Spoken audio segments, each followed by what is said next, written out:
Hi guys, sorry for the delayed review. Life was like insane. So anyway, kind of a short review for this one. Not really a lot going on in this episode for me. Sorry. Some things I did like. Gibbs's look when the victim's wife turns around and she's pregnant. He's like, oh god, day just got worse. In this episode, the Gibbs and McGee scenes were like really strong. They were great.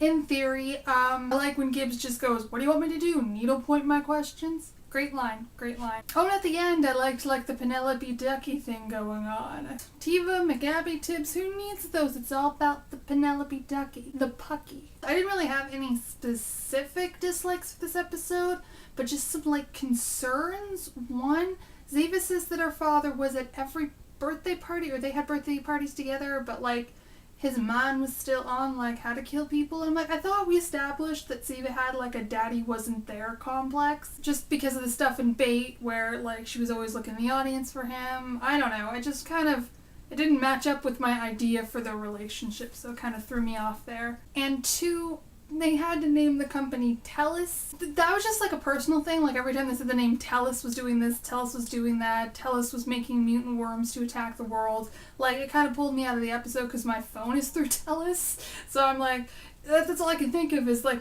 my cell phone company when I hear that word. So I'm like, what? Really?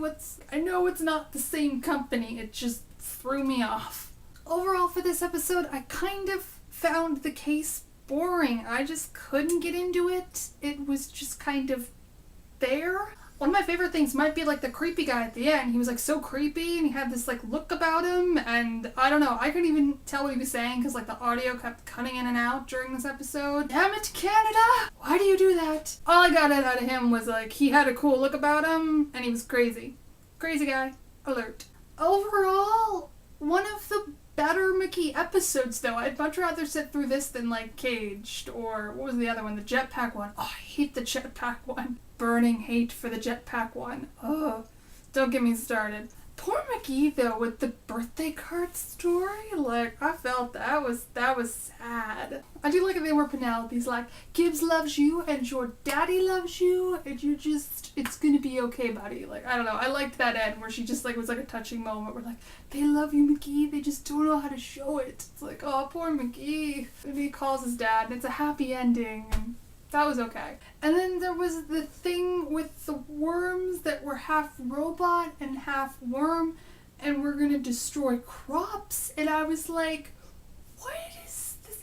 I'm not saying that there are not things out there, there's not technology in place that might be going that way, but for a second I was like, things just got a little sci-fi. I mean, honestly, if like, you know, for an episode that like NCIS wanted to go totally sci-fi and have like aliens and laser beams and all that stuff, I think that'd be awesome. But for some reason I was just like, robot worms, what is going on here? It was just weird for me.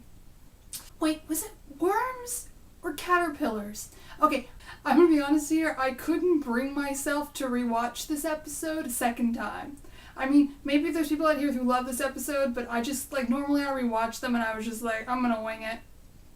It's not worth it. But, like, I was like, why would I just waste 45 minutes and put myself through that? It was a boring episode. I'm sorry again, if you love it and you have different views, that's cool. I didn't hate it, I'm indifferent. So I'm gonna give it a 2 out of 5 because it wasn't like it was a catastrophe. I just didn't do anything for me. Sorry. But here's hoping for next week to be better. Fingers crossed. Hopefully they never have Ducky date someone whose name starts with an F, because that's just asking for trouble.